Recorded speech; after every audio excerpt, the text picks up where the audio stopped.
book of Jeremiah, chapter 50, and verse 23.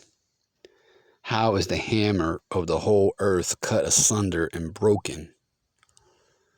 How is Babylon become a desolation among the nations? I have laid a snare for thee, and thou art also taken, O Babylon, and thou wast not aware. Thou art found and also caught, because thou hast striven against the Lord Yahweh Ba'ashem Yahushai. Call Loyam Wawale Yahbashim Yahushai. The Wadi Yahbashim Yahushai for the Rakakwadash.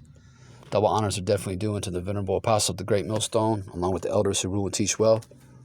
Salutations, peace, and blessing to you, Akim, out there laboring on the four corners of the earth, preaching and teaching the good news of this gospel of the kingdom of heaven, sincerely and truthfully, in the chief place of concourse. On down to all those among Yasharallah who believed our report. I'm Shamar, the men of our South Carolina camp. And this is 9/11/2021, the year of hasting unto the coming of the day of the Lord. And also my so-called birthday. All right. All right. So, I remember exactly where I was, on this day. It was, wouldn't be years later till I'd come into the truth, but I remember this being kind of an eye-opener for me. I was in my middle 20s, and basically, America's finished, man. All right, they've been fighting this so-called war on terror, okay, which has really just been a campaign to form a greater Israel. If you look up the Greater Israel Project, okay, but they needed a boogeyman, they needed a reason, they needed a pretext, they needed to create a boogeyman in order, to convince you sheeple to go along with the program. They call it a war on terror, or they was going after so-called Muslims, all right, after the Muslim extremists, right? And 20 years later, they've been humiliated in Afghanistan. Now, whether this is staged, however it goes, okay, they still, have been humiliated in Afghanistan. What is it? $85 billion worth of equipment has been left to the Taliban, which the Taliban is a CIA creation, man. Okay. Anyways, this has all been lies, man. And the reason I brought that scripture out, okay, is because Babylon is the hammer of the whole earth, and they've been broken, man. They've been cut asunder. They're finished. There's no way,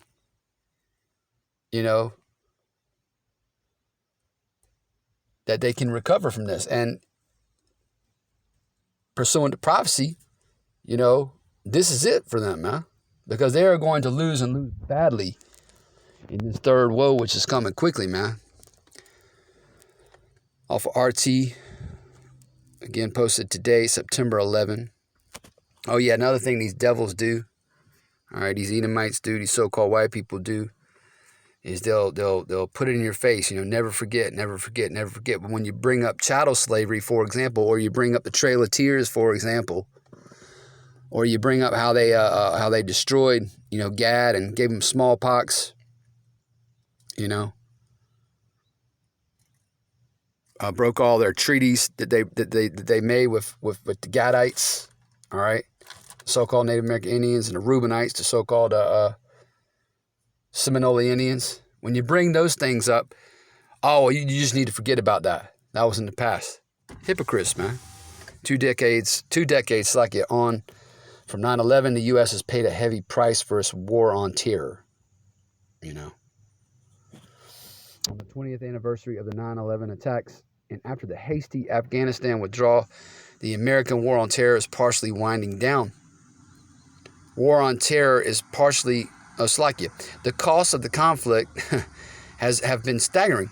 The gains few and the losses tragic.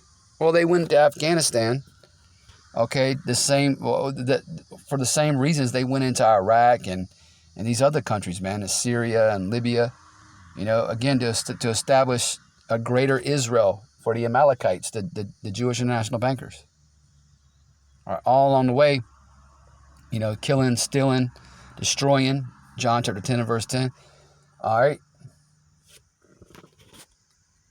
You know, it says, the costs of the conflict have been staggering, the gains few, and the losses tragic. From the moment the first hijacked Boeing 767 slammed into the North Tower of New York's World Trade Center, the world was changed forever. By the end of September 11, 2001, 3,000 Americans were dead and the U.S. was at war. That was a sacrifice, man. All right? And all those people died in vain. And I remember how, you know, all the stories, man. You know, all these people, oh, you know, this is such a great person here. This is such a great person there that died, and they were innocent. They were just going to work, you know, showing you that these Americans, man, are hopelessly clueless when it comes to the scriptures. Job chapter 4 and verse 7. Remember, I pray thee, whoever perished being innocent, or where were the righteous cut off? So not one innocent person died on September 11, 2001. Not one, man. I'll read it again. Job chapter 4 and verse 7. Remember, I pray thee, whoever perished being innocent, or where were the righteous cut off? You know, right? And the righteous being you so-called Negroes, Latinos, Native American Indians, and Israelite foreigners who are the Lord's people, the elect of you anyway, will not be cut off. All right? The elect, beginning with 144,000 men, his servants, the prophets, and a remnant consisting of men, women, and children will not be cut off. They'll be delivered out of Jacob's trouble, man, and protected during this hour of temptation. The mission would spiral into a 2-decade quagmire paid for with trillions of dollars and thousands of American lives. 20 years later, a sober evaluation reveals massive expenditure and little gain. I believe they said, I haven't read this article yet, but I believe the tab for every American, okay, over this last 20 years, for every American, not every American adult, every American is $16,000, man. So you do the math. 330 million people times 16,000. Do the math.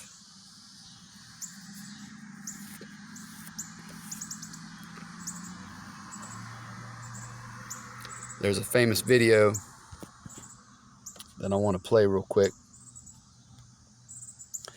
This is General Wesley Clark. You Akim are familiar with this, but he breaks it down right here. And I'm going to let this play. Slacky, I'm going to let this play.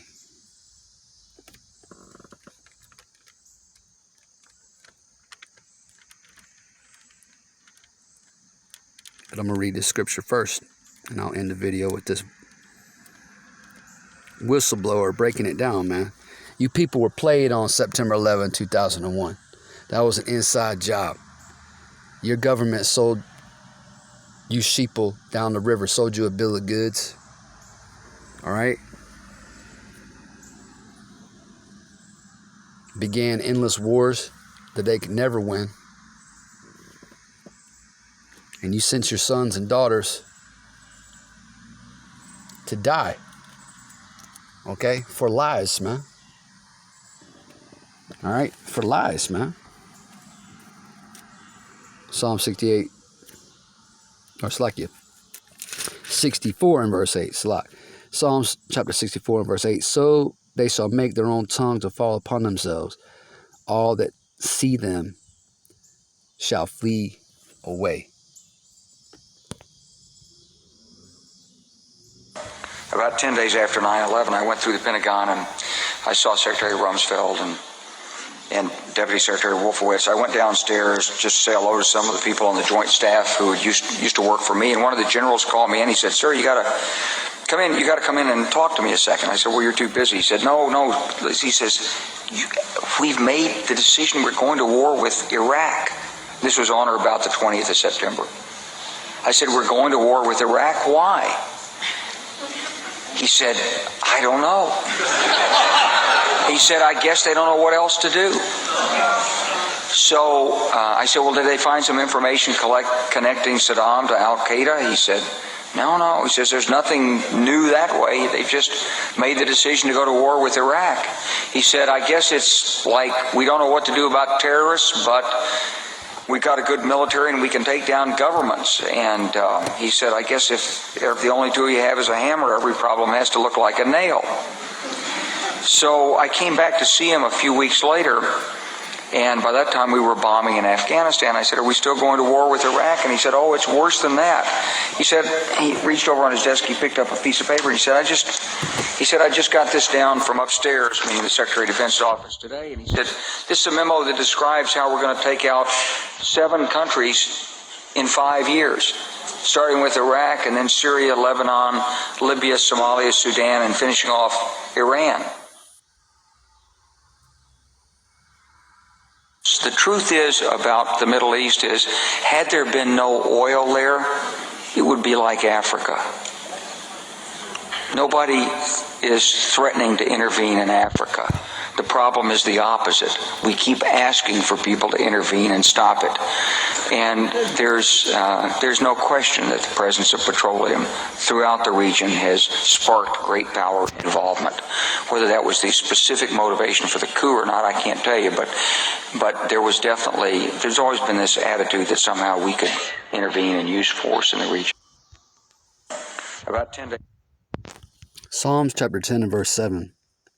His mouth is full of cursing and deceit and fraud.